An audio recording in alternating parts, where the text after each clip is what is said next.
குடும்பத்துடன் ரஷ்யாவில் தஞ்சமடைந்த Bashar al Azad சிரிய மக்களின் கோரிக்கைகளுக்கு செவிசாய்க்க வேண்டும் என்று அசாத்தை ஈரான் பலமுறை எச்சரித்ததாக தகவல்.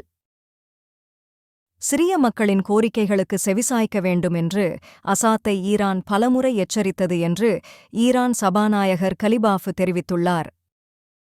சிரியாவின் முன்னாள் அதிபர் பஷார் அல் ஆசாத் தனது மக்கள் மீது கவனம் செலுத்த வேண்டும் என்று மறைந்த ஈரான் முன்னாள் தளபதி ஜெனரல் காசிம் சுலைமானி பலமுறை அறிவுறுத்தியதாக ஈரான் நாடாளுமன்ற சபாநாயகர் முகமது ஃபக்கீர் கலிபாஃப் தெரிவித்துள்ளார்.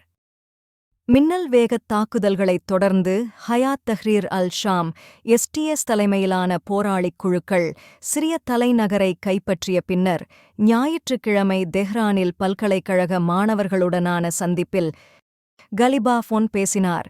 அப்போது நான் இதை வெளிப்படையாக கூறுவேன், தியாகி சுலைமானி தனது மக்கள் மீது கவனம் செலுத்த வேண்டும் என்று பஷார் அல் அசாத்திடம் பலமுறை கூறினார். ஏனென்றால் ஐஎஸ் தவிர சில எதிர்க்கட்சிகள் ஆயுதமேந்திய போராட்டக் குழுக்கள் தோன்றிய காரணத்தையும் அவை அஸ்தானா கூட்டங்களில் கூட விவாதிக்கப்பட்டன என்று அவர் கூறினார்.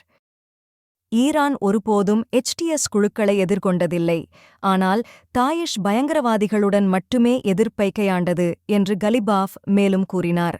சிரியாவில் அமைக்கப்படும் அரசாங்கத்தின் அடிப்படையில் அணுகுமுறைகளை ஏற்றுக்கொள்கிறது என்றும் அவர் வலியுறுத்தினார்.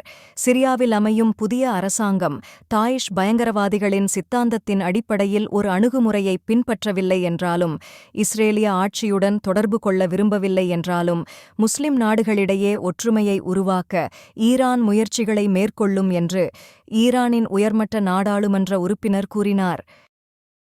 ஞாயிற்றுக்கிழமை அமைச்சரவைக் கூட்டத்தில் உரையாற்றிய ஈரானிய ஜனாதிபதி மசூத் பெஜெஷ்கியன் டமாஸ்கஸை போராளிகள் கைப்பற்றிய பின்னர் நாட்டின் அரசியல் தலைமை குறித்து ஒருமித்த கருத்தை எட்ட சிரியாவில் உள்ள எதிரெதிர் பிரிவுகள் பேச்சுவார்த்தை நடத்த முன்வர வேண்டும் என்று கூறினார். நாட்டின் எதிர்காலம் மற்றும் அதன் அரசியல் அமைப்பு குறித்து சிரிய மக்கள்தான் முடிவுகளை எடுக்க வேண்டும் என்று பெஜெஷ்கியன் மேலும் கூறினார். மாஸ்கோவில் அசாத் குடும்பத்துடன் தஞ்சமடைந்துள்ள நிலையில் சிரிய எதிர்த்தரப்பு பிரதிநிதிகளுடன் தொடர்பு கொள்வதாக ரஷ்யா கூறுகிறது. ஜனாதிபதி பஷார் அல் அசாத் தனது குடும்பத்துடன் மாஸ்கோ வந்தடைந்ததாக கிரெம்லின் ஞாயிற்றுக்கிழமை தெரிவித்துள்ளது. சிரிய தலைநகர் மற்றும் அரபு நாட்டின் பல முக்கிய மாகாணங்களை கட்டுப்பாட்டில் எடுத்த ஆயுதமேந்திய சிரிய எதிர்த்தரப்பின் பிரதிநிதிகளுடன் ரஷ்ய அதிகாரிகள் தொடர்பு கொண்டுள்ளனர்.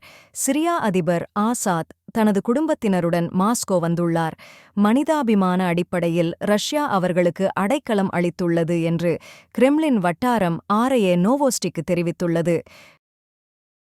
நேற்றிரவு அசாத் ஆட்சி வீழ்ச்சியடைந்ததைத் தொடர்ந்து இஸ்ரேலிய விமானப்படை சிரிய தலைநகர் டமாஸ்கஸ் மீது கூடுதல் தாக்குதல்களைத் தொடங்கியுள்ளது. மெட்ஸெஹ் விமானத் தளம் மீண்டும் இலக்கு வைக்கப்பட்டு தாக்கப்பட்டுள்ளது. அதேபோல் சிரிய உளவுத்துறை தலைமையகமும் தாக்கப்பட்டுள்ளது. அங்கு இப்பொழுது பாரிய நெருப்பு எரிந்து கொண்டிருக்கிறது. மேலும் பல செய்திகளுக்கு தொடர்ந்து இணைந்திருங்கள். சப்ஸ்கிரைப் செய்து கொள்ளுங்க. நன்றி.